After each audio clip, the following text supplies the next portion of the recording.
역대상 25장 하나님의 말씀을 우리 다 같이 합독하시겠습니다.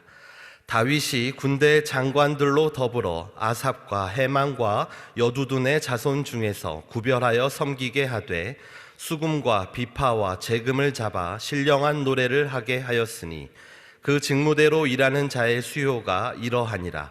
아삽의 아들 중 삭굴과 요셉과 느다냐와 아사렐란이 이 아삽의 아들들이 아삽의 수하에 속하여 왕의 명령을 좇아 신령한 노래를 하며 여두둔에게 이르러는 그 아들 그달리아와 스리와 여사야와 하사랴와 마띠디아 6사람이니 그 아비 여두둔의 수하에 속하여 수금을 잡아 신령한 노래를 하며 여호와께 감사하며 찬양하며 헤만에게 이르러는 그 아들 붓기야와 마따냐와 우시엘과 스부엘과 여리목과 하나냐와 하나니와 엘리아다와 깃달디와 로암디에셀과 요스브가사와 말로디와 호딜과 마하시옷이라. 이는 다 헤만의 아들들이니 나팔을 부는 자며 헤만은 하나님의 말씀을 받드는 왕의 선견자라. 하나님이 헤만에게 14아들과 3딸을 주셨더라. 이들이 다 그 아비의 수하에 속하여 재금과 비파와 수금을 잡아 여호와 하나님의 전에서 노래하여 섬겼으며 아삽과 여두둔과 헤만은 왕의 수하에 속하였으니 저희와 모든 형제 곧 여호와 찬송하기를 배워 익숙한 자의 수요가 288인이라. 이 무리의 큰 자나 작은 자나 스승이나 제자를 물론하고 일례로 제비 뽑아 직임을 얻었으니 첫째로 제비 뽑힌 자는 아삽의 아들 중 요셉이요 둘째는 그달리아니 저와 그 형제와 아들 12인이요 셋째는 삭굴이니 그 아들과 형제와 12인이요 넷째는 이스리니 그 아들과 형제와 12인이요 다섯째는 느다냐니 그 아들과 형제와 12인이요 여섯째는 붓기야니 그 아들과 형제와 12인이요 일곱째는 여사렐라니 그 아들과 형제와 12인이요 여덟째는 여사야니 그 아들과 형제와 12인이요 아홉째는 마따냐니 그 아들과 형제와 12인이요 열째는 시므이니 그 아들과 형제와 12인이요 열한째는 아사렐이니 그 아들과 형제와 12인이요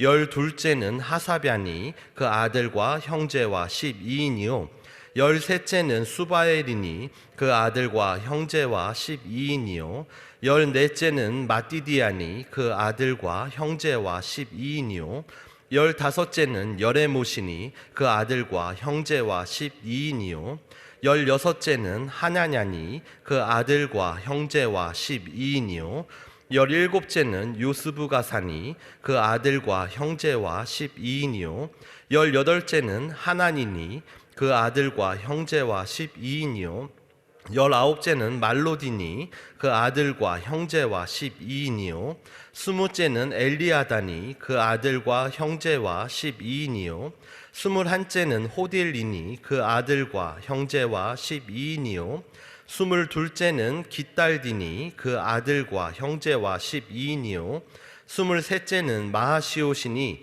그 아들과 형제와 12인이요 스물넷째는 로암디에셀이니 그 아들과 형제와 12인이었더라. 아멘. 네, 오늘 효와 행복은 80페이지에 있습니다. 오늘 효와 행복은 80페이지 4월 7일자입니다. 오늘 효와 행복의 제목은 찬양이 끊이지 않는 삶입니다. 요절 말씀 우리가 함께 봉독한 1절 말씀 다시 한번 합독하시겠습니다. 다윗이 군대 장관들로 더불어 아삽과 헤만과 여두둔의 자손 중에서 구별하여 섬기게 하되 수금과 비파와 재금을 잡아 신령한 노래를 하게 하였으니 그 직무대로 일하는 자의 수요가 이러하니라. 아멘. 본장은 다윗이 조직한 성가대에 관한 기록이다. 다윗은 레위 지파 중에서도 특별히 아삽과 헤만과 여두둔의 자손들을 찬양대로 구별하여 섬기게 했다. 다윗은 하나님이 찬양을 통해 영광 받으시고 기뻐하신다는 것을 잘 알았기에 이들을 자기 임의대로 선별하지 않은 것이다. 다윗의 찬양대는 최선을 다해 하나님을 찬양하는 자들이었다. 그들은 하나님의 풍성한 사랑과 은혜를 올바로 찬양하기 위해 여호와 찬송하기를 배우고 익혔다. 그리고 입술뿐만 아니라 수금, 비파, 재금, 나팔 등 각종 악기를 사용하며 하나님을 힘껏 찬양했다. 우리도 찬양을 할 때 온 마음과 영혼을 다해 찬양해야 한다. 온몸으로 춤추며 찬양하고 소리나는 악기로 찬양해야 한다. 그리고 다윗의 성가대는 신령한 노래를 하며 여호와께 감사하며 찬양을 드렸다. 찬양은 사람이 아니라 하나님을 향해 드리는 것이다. 하나님의 높으신 이름과 구속의 은혜를 감사하기 위해 드리는 것이다. 찬양대를 조직한 다윗은 자신 스스로도 찬양의 삶을 살았다. 수많은 시편은 다윗이 처한 각각의 환경 속에서 나온 찬양이다. 그는 언제나 항상 하나님을 찬양하는 삶을 살았던 것이다. 우리의 존재 목적은 하나님을 찬양하는 것이다. 하나님은 찬양받으시려고 우리를 창조하셨다. 성도는 교회에서뿐만 아니라 삶의 모든 영역에서 하나님을 찬양하는 삶을 살아야 한다. 삶 전체가 하나님이 받으시는 찬양이 되어야 하는 것이다. 어떠한 환경에 처해 있든지 늘 하나님을 찬양하며 감사하는 삶을 사는 성도가 되자. 우리의 입술이 찬양으로 가득할 때 우리의 삶은 기적과 축복으로 넘치게 된다. 아멘. 할렐루야. 할렐루야.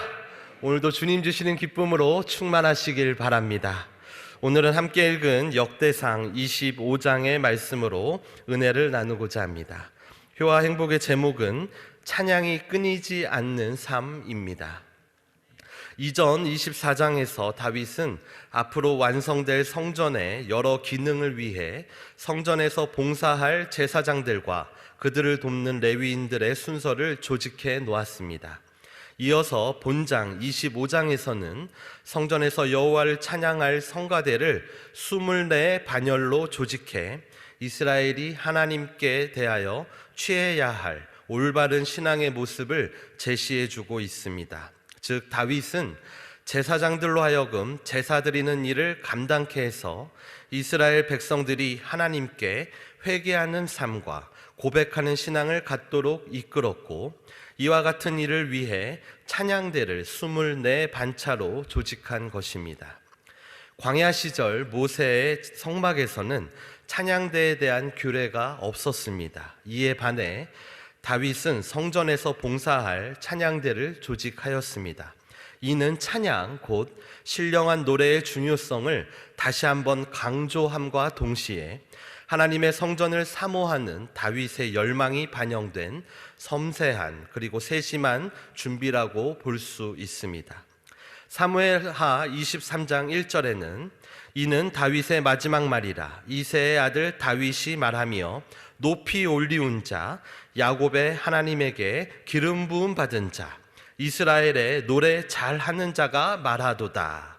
이같이 스스로 노래 잘하는 자라고 소개하며 그 자신이 뛰어난 연주자이자 시인이었던 다윗은 누구보다도 찬양의 가치와 능력을 잘 알고 있었습니다. 단순히 지혜와 지식으로 알고 있는 것이 아니라 고난과 연단의 시간 속에서 그는 찬양의 능력을 직접 체험한 장본인이었습니다.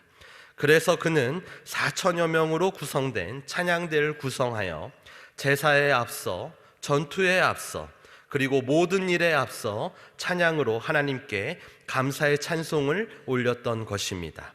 오늘은 왜 우리는 다윗과 같이 찬양이 끊이지 않는 삶을 살아야 하는가에 대하여 함께 은혜를 나누고자 합니다. 첫째로 우리는 하나님을 영화롭게 하기 위해서 찬양해야 합니다. 소리는 영적인 것입니다. 기억하시기 바랍니다. 소리는 영적인 것입니다.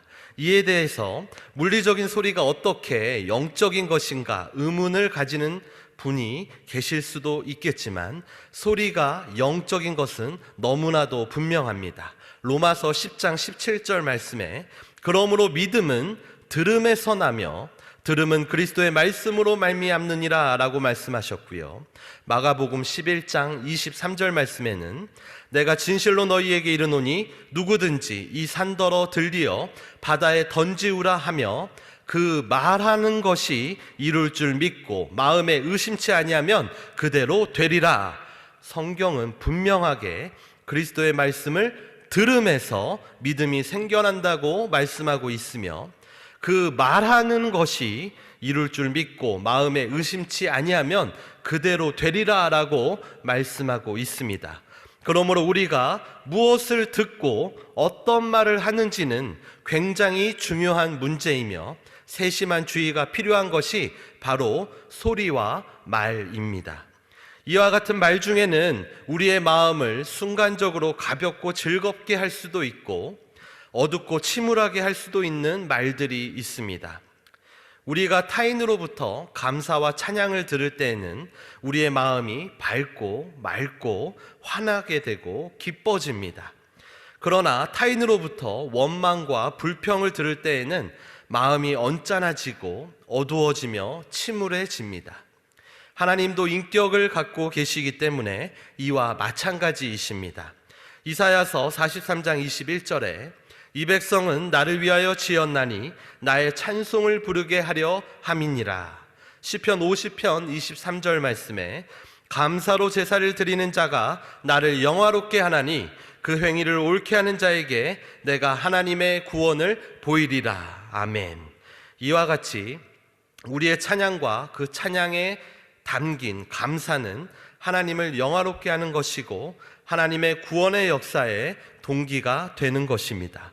그러므로 우리는 하나님을 영화롭게 하기 위해서 또 구원의 역사의 동기가 되기 위해서 찬양해야 하는 것입니다.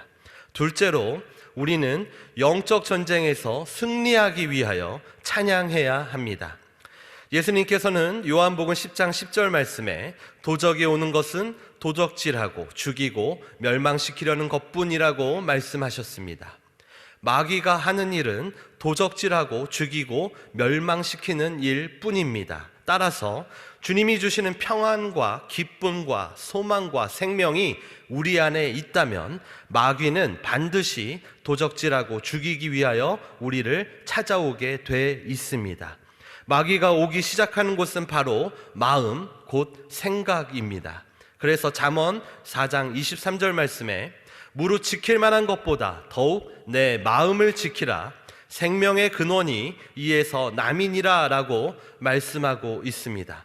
공격이 있으니까 지키라고 말씀하고 있는 것입니다. 요한복음에 마귀는 거짓의 압이라고 기록한 바와 같이 마귀의 주요 무기는 거짓말입니다.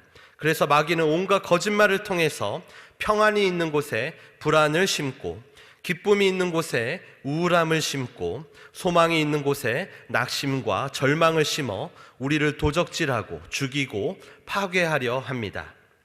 이같이 맹렬한 마귀의 공격에 눌리기 시작하면 여간에서는 떨쳐내기가 쉽지 않습니다. 특히 마귀를 대적하기 위하여 우리에게 주신 예수 이름의 권세와 진리의 말씀을 우리의 입으로 말하지 못하게 하기 위해서 마귀는 온갖 괴계로 우리를 억누르고 계속해서 불안과 공포로 짓누릅니다. 이때 능력이 나타나는 것이 바로 찬양입니다.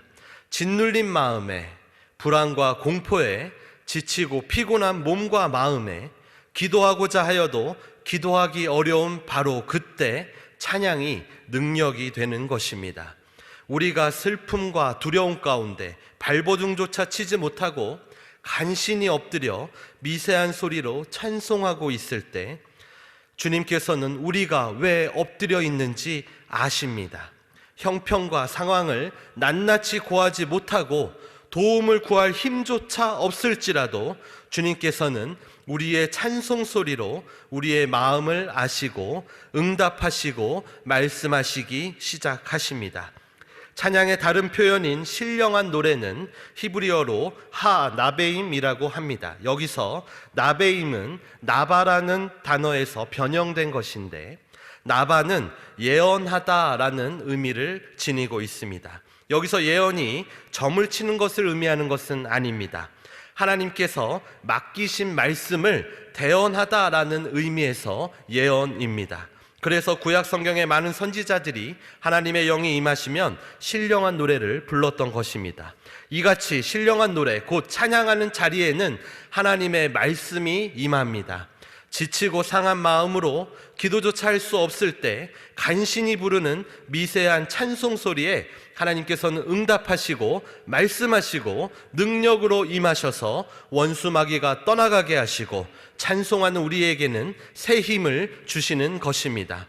에베소서 6장 12절 말씀에 우리의 씨름은 혈과 육에 대한 것이 아니요 정사와 권세와 이 어두움의 세상 주관자들과 하늘에 있는 악의 영들에게 대함이라. 우리의 씨름은요 혈과 육에 대한 것이 아니라 악의 영들에게 대함입니다.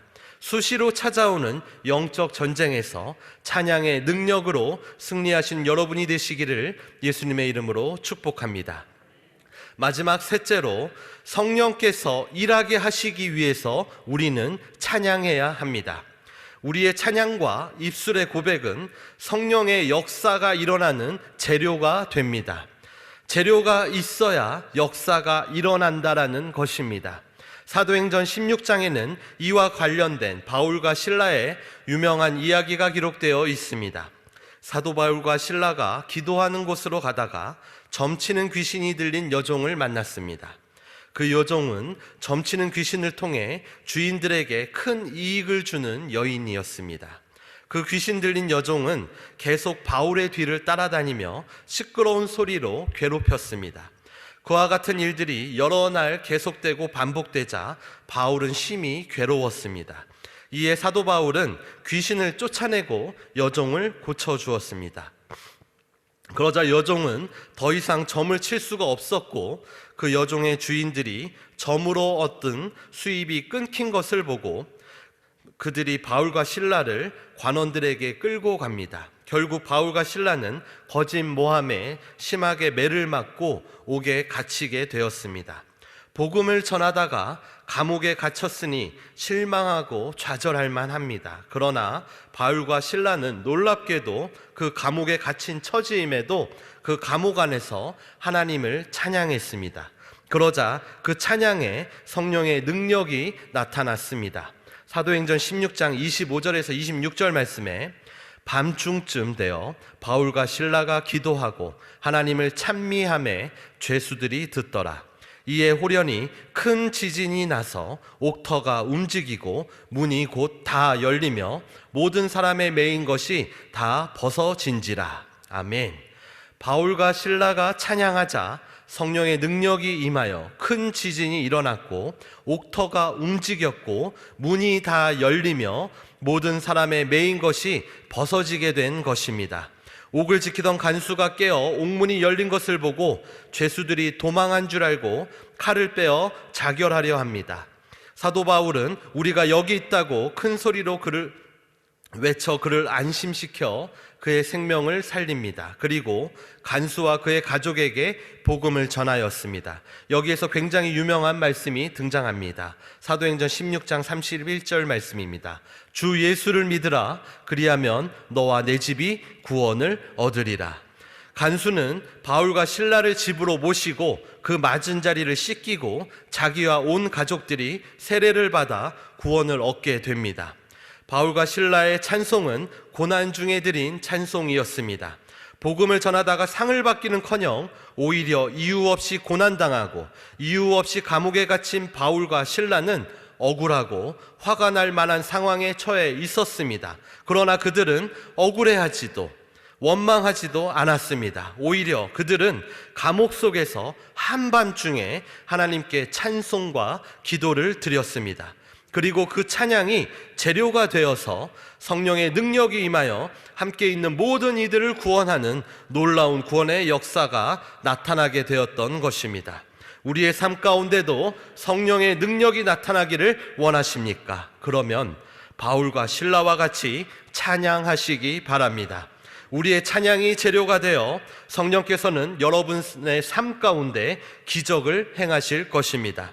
특별히 가족 중에 구원받지 못한 가족이 있으시다면 더욱더 찬양하시기 바랍니다. 바울과 실라의 찬양을 죄수들이 듣고 그 죄수들이 구원을 얻게 된 것과 같이 그 찬양으로 말미암아 간수와 그의 집이 구원을 받은 것과 같이 여러분의 기도와 찬양이 가족 구원의 재료가 될 것입니다. 사랑하는 성도 여러분, 하나님께서는 우리를 그냥 한번 만들어보자 하고 만드신 것이 아닙니다. 분명한 목적을 가지고 우리를 만드셨습니다. 그 목적은 서로를 영화롭게, 다시 말해서 기쁨으로 충만케 하시기 위해 만드신 것입니다. 우리는 지음받은 목적대로 살아가야 합니다. 그 목적을 잃어버리면 제 기능을 할 수 없으므로 항상 문제와 연단 가운데 낭패를 보게 됩니다. 찬양이 끊이지 않는 삶을 사시길 예수님의 이름으로 축복합니다. 감사와 찬양으로 하나님을 영화롭게 하는 삶을 사시길 바랍니다. 찬양으로 영적 전쟁에서 승리하는 삶을 사시길 바랍니다. 찬양으로 성령의 능력을 깊이 체험하는 삶을 사시길 바랍니다. 찬양하는 자에게 구원의 역사를 보이실 것입니다. 찬양하는 자에게 승리의 기쁨으로 충만케 하실 것입니다. 찬양하는 자에게 기적을 행하시고 모든 환난에서 건져내실 것입니다. 기도하시겠습니다. 아버지 하나님, 감사합니다. 우리에게 목소리를 주시고 노래할 수 있는 힘을 주셔서 주님을 힘껏 찬송할 수 있게 하시니 감사합니다. 우리가 우리 가운데 늘 행하신 주의 은혜를 기억하게 하시고 찬송하며 감사하게 하시고 기도로 주님 앞에 올려드리게 하여 주셔서 늘 승리하는 삶을 살게 하시고 하나님을 기쁘시게 하는 삶을 살게 하시고 성령의 능력을 체험하는 복된 인생이 되게 하여 주시옵소서. 우리 주 예수 그리스도의 이름으로 간절히 기도드리옵나이다. 아멘.